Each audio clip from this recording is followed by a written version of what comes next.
Welcome to VV9 news. ముందుగా headlines చూద్దాం.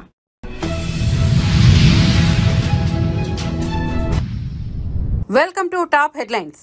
అచ్యుతాపురం సెజ్లోని ఏషియా ఫార్మా కంపెనీ ప్రమాద బాధితులను వైసీపీ అధినేత జగన్ పరామర్శించారు.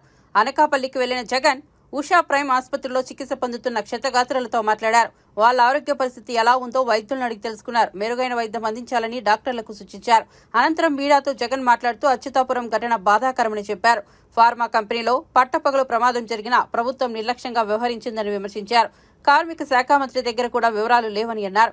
ప్రమాదంలో ఎంతమంది చనిపోయారో తెలియదని చెప్పారు. బాధితులకు మృతుల కుటుంబాలకు పరిహారాన్ని వెంటనే ఇవ్వాలని జగన్ డిమాండ్ చేశారు. పరిహారం ఇవ్వకపోతే తానే వచ్చి స్వయంగా ధర్నా చేస్తానని హెచ్చరించారు. బాధితులకు తాను అండగా ఉంటానని చెప్పారు. సీఎం చంద్రబాబు ప్రెస్ మీట్ తనకు బాధను కలిగించిందని అన్నారు.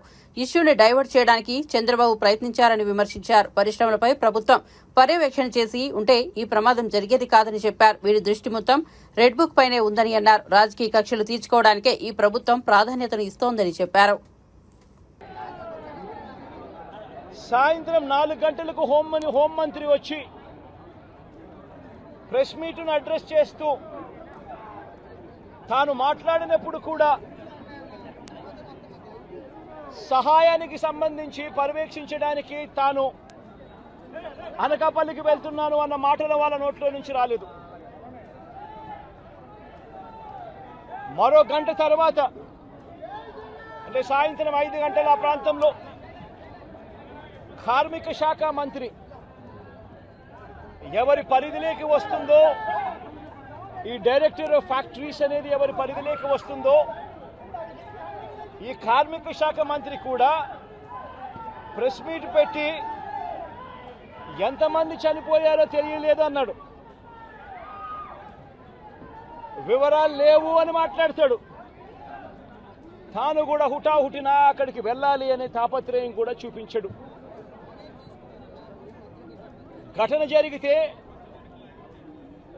జరిగిన తర్వాత ఘటన స్థలానికి కలెక్టర్ ఎప్పుడు పోయాడు, అధికారులు ఎప్పుడు పోయారు, కమిషనర్ ఎప్పుడు పోయారు అన్నది ఒక్కసారి గమనిస్తే ఇంకా బాధ కలిగించే అంశాలు. అధికార పార్టీకి సంబంధించిన నాయకులు ఎప్పుడు పోయారు అని చూస్తే ఇంకా బాధ కలిగించే అంశాలు. కనీసం ఘటన జరిగితే కనీసం అంబులెన్స్ను కూడా కనీసం మొబిలైజ్ చేసి ఆ ప్రాంతానికి తీసుకుని రాని పరిస్థితి. బాధితులు ఎవరైతే ఉన్నారో వాళ్ళందరినీ కూడా కంపెనీకి సంబంధించిన బస్సుల్లో తీసుకొస్తా ఉన్నారు, హాస్పిటల్లోకి తీసుకొని పోయే పరిస్థితి. నేను ఒకసారి తేడా గమనించమని అడుగుతా ఉన్నా. ఇలాంటి ఘటనే ఒకసారి మా ప్రభుత్వ హయాంలో కూడా జరిగింది. LG పాలిమర్స్ అనే ఘటన జరిగింది. కోవిడ్ మహమ్మారి ఉన్న సమయం అది. మేలో జరిగింది. మే 2020 ప్రాంతంలో జరిగింది. ఒకవైపున కోవిడ్ మహమ్మారి ఉన్నప్పటికీ కూడా ప్రభుత్వం ఎలా పలికింది, ఎలా స్పందించింది అని ఒక్కసారి కంపారిజన్ చేయాలి. ఆ ఘటన తెల్లవారుజామున రాత్రి 3:40 తెల్లవారుజామున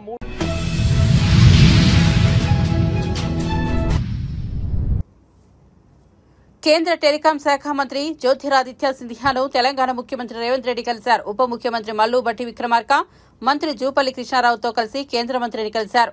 టీ ఫైబర్ ప్రాజెక్టును భారత్ నెట్ స్పేస్లో 3లో చేర్చాలని వారు కేంద్ర మంత్రిని కోరారు.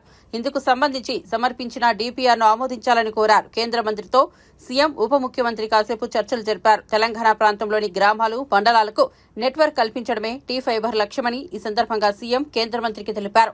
65,000 ప్రభుత్వ సంస్థలకు G2G, G2C సేవలు అందించడమే తమ లక్ష్యమన్నారు. గ్రామీణ ప్రాంతాల్లో 63 లక్షల ఇళ్లకు ఇంటర్నెట్ సౌకర్యం కల్పిస్తామని చెప్పారు.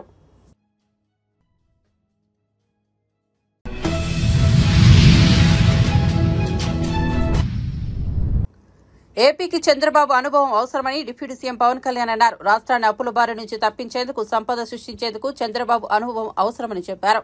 చంద్రబాబు నుంచి నేర్చుకోవడానికి తాను ఎప్పుడూ సిద్దమేనని అన్నారు. పంచాయతీలకు ప్రభుత్వ పరంగా ఆస్తులు లేకపోతే వ్యర్థమని పవన్ చెప్పారు. ప్రతి పంచాయతీకి సొంత భూమి ఉండాలని అన్నారు. ప్రభుత్వ భూములను కబ్జా చేస్తే ఊరుకోబోమని, అవసరమైతే గూండా యాక్ట్ తెస్తామని చెప్పారు. గ్రామాల్లో క్రీడా మైదానాలు కూడా లేని దుస్థితి నెలకొందని ఆవేదన వ్యక్తం చేశారు. ప్రభుత్వ భూములు ఉంటే నిర్మాణాలు చేసుకోవచ్చని చెప్పారు. దాతలు ముందుకు రావాలని, తాను కూడా నిధులు తీసుకొచ్చి క్రీడా మైదానాలను ఏర్పాటు చేయిస్తానని తెలిపారు. అద్భుతాలు చేయడానికి చేతిలో మంత్రదండం లేదని, కానీ గుండెల నిండా నిబద్ధత ఉందని పవన్ పేర్కొన్నారు. అప్పుల్లో ఉన్న రాష్ట్రాన్ని గట్టెకెక్కించే సత్తా చంద్రబాబుకు మాత్రమే ఉందని చెప్పారు. ఎంతో పరిపాలన అనుభవం ఉన్న చంద్రబాబు నుంచి నేర్చుకోవాలని తపన తనకుందని అన్నారు. ప్రజల కోసం కూలీగా పనిచేసేందుకు సిద్ధమని చెప్పారు. మొదటి తారీఖునే ఆయన పెన్షన్లు ఇవ్వగలిగారు. అది ఆయన అనుభవం. నాకు ప్రజాదరణ ఉండొచ్చేమో, కానీ పరిపాలన అనుభవం లేదు. నేను నాకంటే బాగా ఆలోచించగలిగే వాళ్ళని, నాకంటే రాష్ట్రం కోసం పనిచేసే వాళ్ళ వెంట నడవడానికి, వాళ్ళ వెనక నడవడానికి, వాళ్ళ పక్కన నడవడానికి, నేర్చుకోవడానికి నేనే సంకోచించే వ్యక్తిని కాదు. అలాంటి అనుభవజ్ఞుడి దగ్గర, అలాంటి పరిపాలనా దక్షత ఉన్న గౌరవ ముఖ్యమంత్రి చంద్రబాబు గారి దగ్గర నేర్చుకోవడానికి నేను ఎప్పుడు సంసిద్ధతగానే ఉంటాను తప్ప నేను దాన్ని ఏ మాత్రం తక్కువ అనుకోను. ఇది ఎందుకు మీకు దృష్టికి తీసుకొస్తున్నానంటే, ఇన్ని కోట్ల మంది ప్రజలకి ఒక నాయకులు సరిపోరు. చాలా మంది నాయకుల సమూహం కావాలి. అది గ్రామాల నుంచి రాష్ట్రాల దాకా నాయకుల సమూహం కావాలి. అలాంటి నాయకుల సమూహం కోసం నేను తాపత్రయం. నేను మీకు ఒకటే విన్నవించుకుంటా ఉన్నా, రాయలసీమ ఇది ఈ రోజున రైల్వే కోడర్ కోసం ఒక్కటే పెట్టింది కాదు, ఒక మైసూరావారిపల్లి కోసం పెట్టింది కాదు. ప్రత్యేకించి రాయలసీమ జిల్లా, మన రాయలసీమ వాసులందరికీ నేను మాటిస్తున్నా, మీకోసం ఒక కూలీలాగా పనిచేయడానికి నేను సంసిద్ధంగా ఉన్నాను.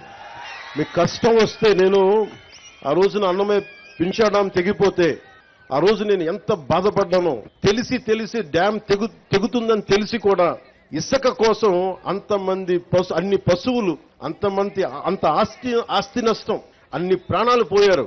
జస్ట్ ఇసుక కోసం తెలిసి కూడా ఇసుక తవ్వుకోవడం కోసం డ్యాము నిండిపోతుంది, తెగుతుంది, కట్ట తెగుతుందని కూడా వదిలేశారు. నాకు బాధ్యత, నాకు నిజంగా ఆ రోజున ఎంతమంది యువత వచ్చి బాధపడతా ఉంటే నాకు అనిపించింది, నిస్సహాయత అనిపించింది నాకు. అరే, నా చేతిలో కనుక అధికారం ఉంటే ఏదన్నా చేసేవాడిని.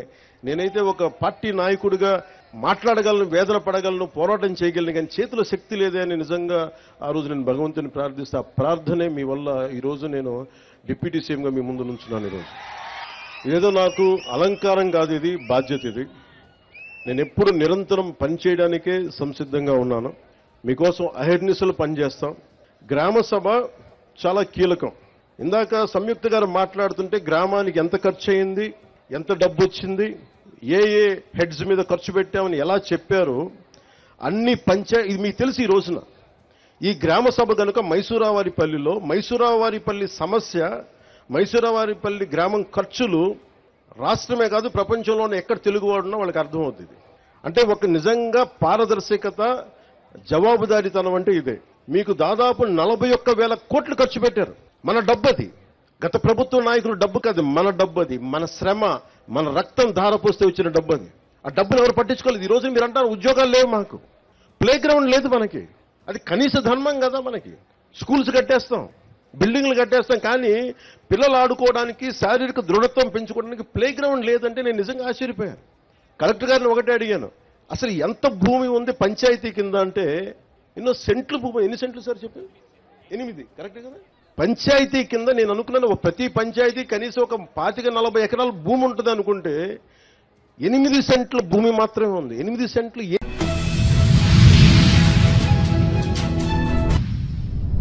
వైసీపీ నేత మాచర్ల మాజీ ఎమ్మెల్యే పిన్నెల్లి రామకృష్ణారెడ్డికి ఏపీ హైకోర్టులో భారీ ఊరట లభించింది. ఎన్నికల రోజున పాల్వాయి గేట్ పోలింగ్ కేంద్రంలో ఈవీఎంను ధ్వంసం చేసిన కేసుతో పాటు పోలీసులపై దాడి కేసుల్లో ఆయనకు హైకోర్టు బెయిల్ మంజూరు చేసింది. బెయిల్ సందర్భంగా పలు షరతులు విధించింది. 50,000 విలువైన 2 పూచీకత్తులను సమర్పించాలని, పాస్పోర్టును అప్పగించాలని, ప్రతివారం పోలీస్ స్టేషన్లో సంతకం చేయాలని ఆదేశించింది. పిన్నెల్లి ప్రస్తుతం నెల్లూరు సెంట్రల్ జైల్లో ఉన్నారు. హైకోర్టు బెయిల్ ఇవ్వడంతో ఆయన జైలు నుంచి విడుదల కానున్నారు. పిన్నెల్లి విడుదలవుతున్న నేపథ్యంలో నెల్లూరు సెంట్రల్ జైలు వద్ద భద్రతను పెంచారు.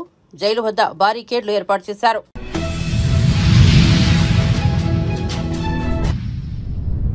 రైతు రుణమాఫీపై రేవంత్ రెడ్డి బండారం బయటపడుతున్నందుకు 2 మహిళా జర్నలిస్టులపై కాంగ్రెస్ గుండాలు దాడి చేశారని బీఆర్ఎస్ వర్కింగ్ ప్రెసిడెంట్ కేటీఆర్ మండిపడ్డారు.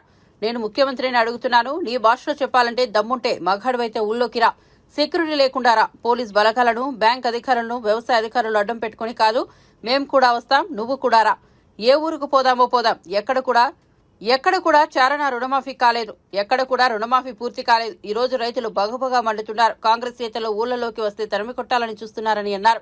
ప్రజలను అడ్డుకోవడంలో తప్పు పోలీసులది కాదన్నారు. ముఖ్యమంత్రి, మంత్రులు, అధికారగణం చెప్పింది వారు చేస్తామన్నారు. ఈ తప్పంతా ముఖ్యమంత్రిది, పరిపాలించే సత్తా లేని సన్నాసి రేవంత్ రెడ్డిది అని మండిపడ్డారు. పోలీసులు కూడా అత్యుత్సాహం ప్రదర్శించవద్దని విజ్ఞప్తి చేశారు. అధికారం ఎవడబ్బా సొత్తు కాదన్నారు. నేను ముఖ్యమంత్రిని అడుగుతా ఉన్నా, దమ్ముంటే నీ భాషలో చెప్పాలంటే మగాడివైతే ఊళ్ళల్లోకి రా, సెక్యూరిటీ లేకుండా రా, పోలీస్ బలగాలను అడ్డం పెట్టుకొని కాదు, బ్యాంక్ అధికారులను అడ్డం పెట్టుకొని కాదు, వ్యవసాయ అధికారులను అడ్డం పెట్టుకొని కాదు, మేము కూడా వస్తాం, నువ్వు కూడా రా. ఏ ఊరికి పోతావో పోదాం. ఎక్కడ కూడా చారాన రుణమాఫీ కాలే, ఎక్కడ కూడా రుణమాఫీ అనేది పూర్తి కాలే. రైతులు ఇవాళ బగబగ మండుతా ఉన్నారు. ఎక్కడన్నా కాంగ్రెస్ ఊళ్ళలోకి వస్తే తరిమి కొట్టాలన్న ఆలోచనలో ఉన్నారు. అందుకే ముఖ్యమంత్రికి చెప్పేది, తప్పు పోలీసులది కాదు. పోలీసు వాళ్ళు ఏం చేస్తారు పాపం, ముఖ్యమంత్రి, మంత్రులు, అధికార గణం మీరేం చెప్తే అది చేయక తప్పదు. పోలీసు తప్పు కాదు, తప్పు ముఖ్యమంత్రిది, పరిపాలించే సత్తాలని సన్నాసు రేవంత్ రెడ్డిది అనే మాట నేను విజ్ఞప్తి చేస్తా ఉన్నారు. నిన్నటికి నిన్న ముఖ్యమంత్రి గారి సొంత ఊరు కొండారెడ్డిపల్లిలో 2 మహిళా జర్నలిస్టులు ఏమడిగినారు పోయి వాళ్ళు? ముఖ్యమంత్రిని బూతులు తిట్టినరా? ముఖ్యమంత్రి లాగులో తొండలిసి పెడతామని చెప్పినరా? ముఖ్యమంత్రిని చెట్టుకు కట్టేసి కొడతామన్నారా? ముఖ్యమంత్రి గుడ్లు బీకి గోటీలాడతామన్నారా? ఏమన్నారు? ఏం తప్పుడు మాటలు మాట్లాడినారు? వాళ్ళు పోయి కేవలం ముఖ్యమంత్రి సొంత ఊళ్ళో రుణమాఫీ అయిందా లేదా అని రైతులను అడుగుతుంటే అక్కడ కాంగ్రెస్ చిల్లరగాళ్లు, కాంగ్రెస్ కిరాయి గూండాలు 2 మహిళా జర్నలిస్టుల మీద దాడి చేయడమే కాకుండా వారిని కొండారెడ్డిపల్లె నుండి, అచ్చంపేట నియోజకవర్గం నుండి కల్వకుర్తి నియోజకవర్గం వెల్దండ పోలీస్ స్టేషన్ దాకా వాళ్లను కార్లేసుకొని సినిమాల్లో చూపెట్టినట్టు వాళ్ళను వెంబడించి బెదిరించి వాళ్ళ మీద పడి రక్కినంత పనిచేసి నికృష్టంగా ఈ ముఖ్యమంత్రి నికృష్ట మనస్తత్వానికి ఒక నిదర్శనంగా కాంగ్రెస్ నాయకులు, కాంగ్రెస్ కార్యకర్తల తీరు ఉందని చెప్పక తప్పడం లేదు. ఇవాళ నేను అడుగుతా ఉన్నా, ఏం తప్పు చేసినారా 2 ఆడబిడ్డలు? వాళ్ళిద్దరికీ ఇవాళ ముఖ్యమంత్రి గారికి క్షమాపణ చెప్పాలా?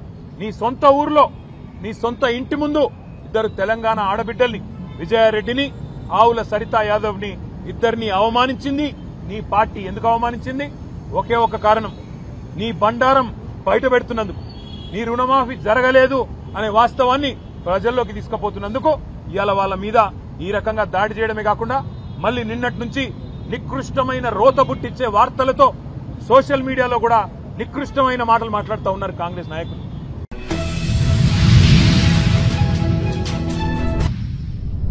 ముఖ్యమంత్రి రేవంత్ రెడ్డి సొంతూరు కొండారెడ్డిపల్లిలో మహిళా జర్నలిస్టులపై జరిగిన దాడి ఘటన పట్ల మహిళా కమిషన్ స్పందించింది. ఈ ఘటనపై సాధ్యమైనంత త్వరగా చర్యలు తీసుకోవాలని నాగర్ కర్నూలు ఎస్పీకి మహిళా కమిషన్ చైర్పర్సన్ నేరెల శారద లేఖ రాశారు. నిందితులపై తీసుకున్న చర్యలను పేర్కొంటూ నివేదిక ఇవ్వాలని ఆ లేఖలో పేర్కొన్నారు. కొండారెడ్డిపల్లిలో దాడికి గురైన మహిళా జర్నలిస్టులు సరిత, విజయారెడ్డి శుక్రవారం నేరెల శారదను కలిశారు. తమపై దాడి చేసిన వారిపై చర్యలు తీసుకోవాలని వినతిపత్రం అందించారు. తమపై కాంగ్రెస్ వర్గీయులు దాడి చేశారంటూ ఈ జర్నలిస్టులు గురువారం స్థానిక పోలీసులకు కూడా ఫిర్యాదు చేశారు.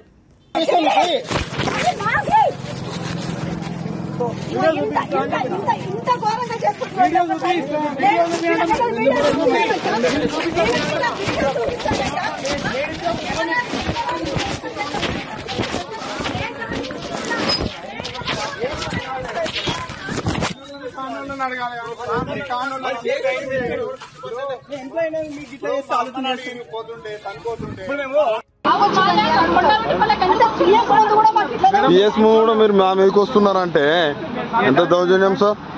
మీరు కూర్చున్నాం మరి ఘోరం చేస్తున్నారు మీరు.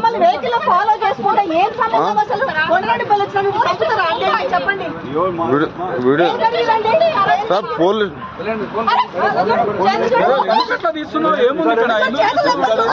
సార్ మీరు ఆపాలి సార్, పోలీసులు ఆపాలి మీరు. మరి స్టేషన్లో సార్ ఇంత భయంకరంగా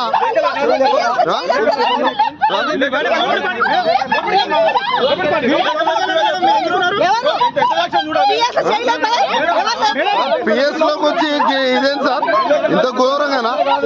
తీయండి.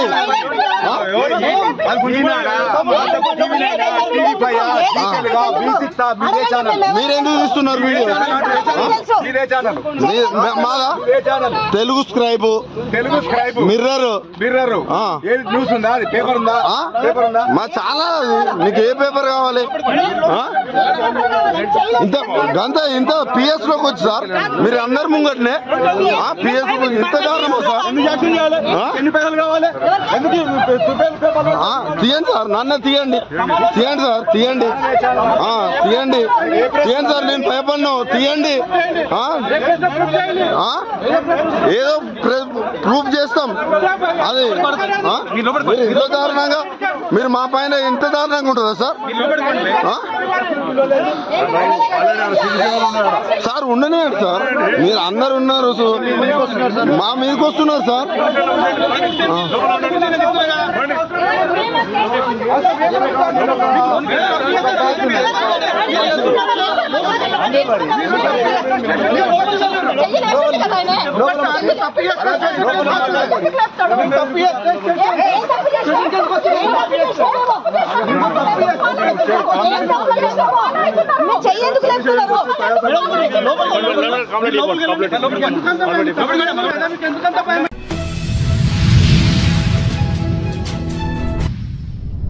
అధికారులకు బదులు బీఆర్ఎస్ వాళ్లే వెళ్లి కొలవాలని, అక్రమమని తేలితే కూల్చేసుకోండని కేటీఆర్ హరీష్ రావులకు సవాల్ విసిరారు.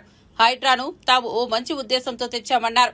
ఎఫ్టీఎల్ బఫర్ జోన్ పరిధిలోని నిర్మాణాలను అనుమతించేది లేదన్నారు. అలాంటి కట్టడాలను కూల్చివేస్తున్నామన్నారు. అవన్నీ గత ప్రభుత్వం హయాంలో జరిగిన నిర్మాణాలని విమర్శించారు. ఆయన శుక్రవారం గాంధీభవన్లో నిర్వహించిన మీడియా సమావేశంలో మాట్లాడారు. గతంలో ఏదైతే టీఎస్పీఎస్సీ ద్వారా జరిగిన అనేక అక్రమాలు, దోపిడీలు, అన్యాయాలని సరిదిద్దుతూ స్వచ్ఛమైన మంచి టీంని టీఎస్పీఎస్కి ఇచ్చి గ్రూప్ 1 నుంచి గ్రూప్ 4 వరకు వేలాదిగా నోటిఫికేషన్లు ఇప్పటికే వివిధ స్థాయిల్లో ఉన్నాయి. మెగా డిఎస్సి ద్వారా 11,056 టీచర్స్ పోస్ట్కి నోటిఫికేషన్ ఇచ్చి ఎగ్జామ్ పూర్తయింది. అంటే యువత విషయంలో కూడా యువతకి చేతులెత్తి దండం పెట్టాలి.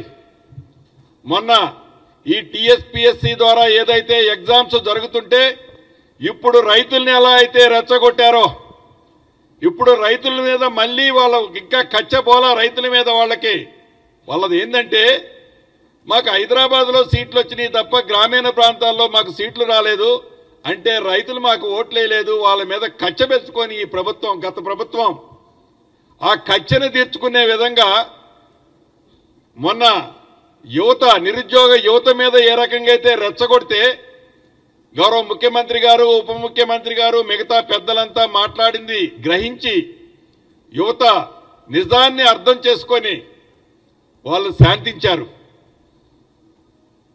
నిజంగా వాళ్ళకి మనస్ఫూర్తిగా నా పక్షాన, రాష్ట్ర ప్రభుత్వ పక్షాన కృతజ్ఞతలు తెలియజేస్తున్నా. కానీ రైతుల్ని అదే దిశలో అంటే వాళ్ళది ఏంటంటే ఈ 8 నెలలకే ప్రభుత్వం పోయేసరికి తట్టుకోలేకపోతున్నారు. ఎప్పుడు గబక్కన రేవంత్ రెడ్డి గారిని పక్కన కూర్చోబెట్టి ఆ సీట్లో కూర్చోవాలని తాపత్రయపడుతున్నారు. లేకపోతే ఏమంటారు, శ్రీనివాసరెడ్డిది, ఉత్తమ్ కుమార్ రెడ్డిది, బట్టి విక్రమార్కది, వీళ్ళందరూ రేవంత్ రెడ్డి గారిని దించి ఏదో కూర్చోవాలి. ఏందది? ఈ ప్రభుత్వానికి మాకు మారిటీ ఉంది. మా ముఖ్యమంత్రి రేవంత్ రెడ్డి గారే.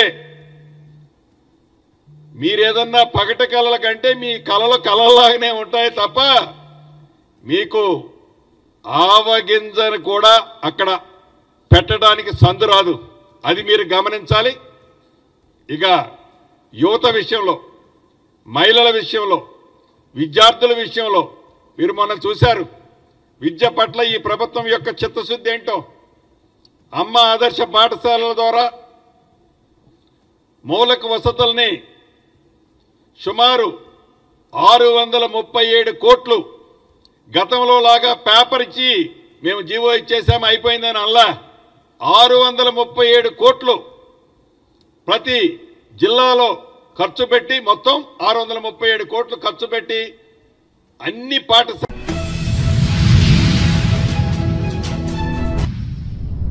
దేశంలో మహిళలపై దాడులు రోజురోజుకు పెరుగుతున్నాయని సిపిఐ జాతీయ కార్యదర్శి నారాయణ అన్నారు. హన్మకొండలో సిపిఐ రాష్ట్ర నిర్మాణ కౌన్సిల్ సమావేశంలో ఆయన మీడియాతో మాట్లాడారు. కోల్కతా వైద్యురాలి ఘటనలో మమతా బెనర్జీని దోషిగానే చూస్తున్నామని సంచలన వ్యాఖ్యలు చేశారు. ఈ విషయంలో ఆమె నైతిక బాధ్యత వహించాల్సిందేనని డిమాండ్ చేశారు. బీహార్లో రూలింగ్ పార్టీకి చెందిన వ్యక్తులు ఒక యువతపై అత్యాచారం చేశారని, మహారాష్ట్రలో 5 ఏళ్ల చిన్నారిని లైంగిక దాడి చేశారని వెల్లడించారు. ఇతను హోస్ట్ అవుతారు మోడీ కూడా. అప్పుడు అదాని హసీనా కలిసి డ్యూయెట్లు వేసుకోవాల్సిందే. ఈ దేశం వదలాలా, ఆయన ఆ దేశం వదలాలా, ఎక్కడో డ్యూయెట్లు వేసుకుంటారు ఏడాదిలో పోయి. ఆ పరిస్థితి వస్తుంది. దీన్ని మనం రాష్ట్రాలలో బీజేపీకి వ్యతిరేకంగా ఉన్నటువంటి రాష్ట్రాలని గవర్నర్తో పరిపాలిస్తున్నారు. ఇప్పుడు ఆమ్ ఆద్మీ పార్టీ ఏమైంది ఢిల్లీ బీజేపీ వ్యతిరేకిస్తారు కాబట్టి ఖర్చు సాధింపులో గట్టిగా నిలబడుతున్నారు. కేరళలో బీజేపీ వ్యతిరేక లెఫ్ట్ గవర్నమెంట్ కాబట్టి వాటిపైన దాడులు చేస్తున్నారు. చివరికి ముఖ్యమంత్రి సుప్రీంకోర్టుకు పోయి వేడుకుంటున్నాడు, మా బిల్స్ ఆపేస్తున్నారు వీళ్ళని చెప్పేసి. కర్ణాటక గవర్నమెంట్ ఎలా ప్రభుత్వ చేత ఎన్నుకోబడిన గవర్నమెంట్ అది. ఆ ముఖ్యమంత్రికి ఆ గవర్నర్ నోటీస్ ఇస్తాడు ప్రాసిక్యూట్ చేయమని చెప్పండి. ఇతను నామినేట్ చేసేవాడు. కేంద్రం ద్వారా నామినేట్ చేయబడినటువంటి ఒక వ్యక్తి గవర్నర్ని పోస్ట్ అడ్డం పెట్టుకొని జనం చేత ఎన్నుకోబడిన ముఖ్యమంత్రిని ప్రాసిక్యూట్ చేస్తున్నాడు. అదేంటే అవినీతి అంటున్నాడు. వాళ్ళకి చెప్తాడు, నేను మన కర్ణాటకలో ఉన్నా. వాళ్ళు చెప్పారంటే ల్యాండ్ గ్రాంట్ తీసుకున్నారు. రాష్ట్ర ముఖ్యమంత్రి అది మైసూర్ అర్బన్ డెవలప్మెంట్లో ల్యాండ్స్ వచ్చినప్పుడు ల్యాండ్ తీసుకున్నారు. ల్యాండ్ అంటే ఇప్పుడు అమరావతి ల్యాండే కదా, చంద్రబాబు నాయుడు తీసుకున్న ల్యాండే. ఇక్కడ కూడా హైదరాబాద్లో హైవే వేసినప్పుడు కూడా ల్యాండ్ ఇచ్చారు అనమాట. అదే పాలసీ ఉంది. వాళ్ళు ల్యాండ్ తీసుకున్నారు. కానీ దాన్ని గవర్నర్ పుస్తకం పెట్టి చూసి ఆయన వ్యతిరేక ప్రభుత్వం కాబట్టి ఆ కాంగ్రెస్ పార్టీలో విచ్ఛిన్నం చేయడానికి ట్రై చేస్తున్నారు. అంటే గవర్నర్ పాత్ర తమిళనాడు, కేరళ, కర్ణాటక, ఢిల్లీ ఇవన్నిట్లో ఒక పాత్ర. వాళ్ళు ఓడిపోయినా సరే వాళ్ళ మనుషుల ద్వారా ఎన్నికైన ప్రభుత్వాన్ని ఇబ్బంది పెట్టడానికి చేసేదని ప్రయత్నం చేస్తారు. ఇది ఫెడరల్ స్ఫూర్తికి వ్యతిరేకం, రాజ్యాంగ స్ఫూర్తికి వ్యతిరేకం. ఇది ఇట్లాంటి చేస్తున్నప్పుడు ఇంకొకటి సమస్య వచ్చింది. ఇందాక నేను రాజా చెప్పాడు, నేను మరి చెప్పగలను. రేపు సెప్టెంబర్ 1వ తేదీ నుంచి 7వ తేదీ వరకు పెద్ద ఎత్తున ఆందోళన చేయబోతున్నాం. నిత్యావసరాలు పెరిగిపోయినాయి. ఈ 10 ఏళ్లలో ఆంజనేయ తోకలాగా పెరిగినాయి మొత్తం రేట్లు అంతా. అన్ఎంప్లాయ్మెంట్ ఇవన్నీ వస్తూ ఉన్నాయి. జనంలో ఒక విధమైనటువంటి తిరుగుబాటు వస్తూ ఉంది. మొన్న గెలిపేది ఈయన మోడీ గెలిచాడు. మన ఎన్నికల్లో మోడీ గెలిచాడు తప్ప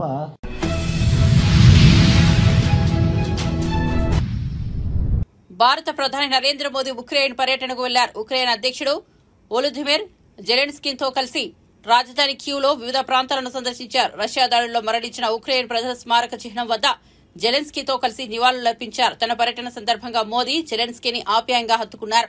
యుద్దంలో జరిగిన నష్టం తాలూకు ఛాయాచిత్ర ప్రదర్శనను తిలకించి బాధను వ్యక్తం చేశారు. ఈ సందర్భంగా జెలెన్స్కీ భుజంపై ఆత్మీయంగా చేసి తామున్నామన్న భరోసా ఇచ్చేందుకు ప్రయత్నించారు. దీనికి సంబంధించి మోదీ ట్వీట్ చేశారు. ఈ యుద్దం పిల్లల పాలిట వినాశకరమని పేర్కొన్నారు. ప్రాణాలు కోల్పోయిన చిన్నారుల కుటుంబాల పరిస్థితిని తలుచుకుంటే హృదయం ద్రవించిపోతోందని వివరించారు.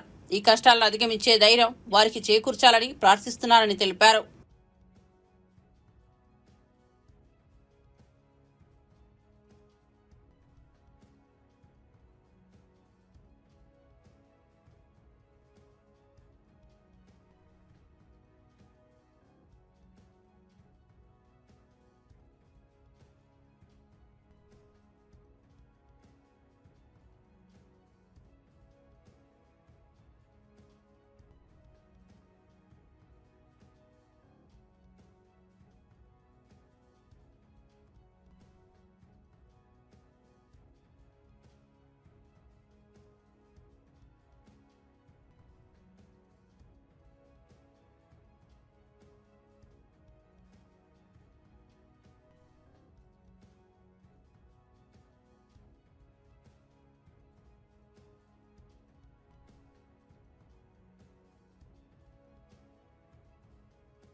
ప్రముఖ పుణ్యక్షేత్రం తిరుమలలో పూణేకు చెందిన ఓ భక్తుల బృందం అందరి దృష్టిని ఆకర్షించింది. ఓ కుటుంబానికి చెందిన కొందరు వ్యక్తులు భారీగా బంగారు ఆభరణాలు ధరించి జిగేల్మణి మెరిసిపోయారు. వారి ఒంటిపై దాదాపు 25 కిలోల బంగారం ఉన్నట్టు అంచనా.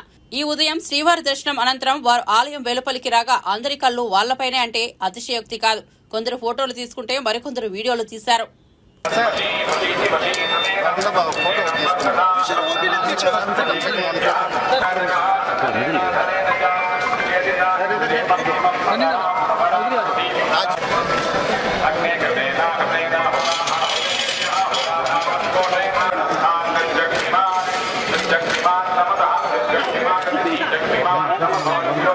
ఒక నిమిషం నెంబర్ తీసుకో 944 కానీ బాగా 50 ఊరికి ఇచ్చిన ఫోనా తీసేదా చెప్పాలి కదా. ఓకే అవుట్ సైడ్ సైడీనా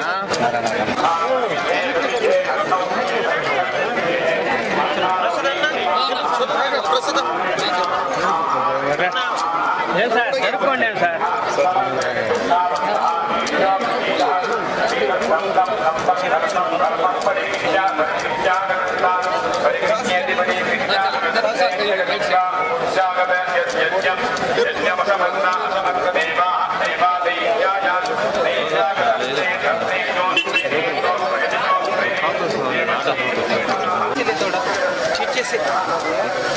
गाड़ी लेके फ्रंट आके आ जाओ. गणेश किधर है? देखो ना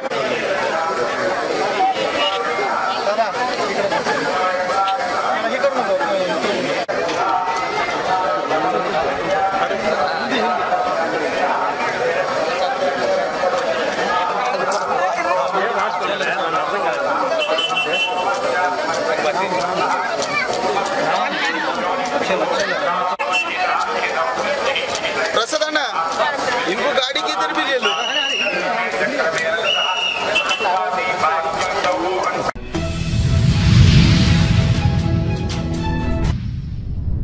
మరిన్ని అప్డేట్స్ కోసం చూస్తూనే ఉండండి BV9 న్యూస్.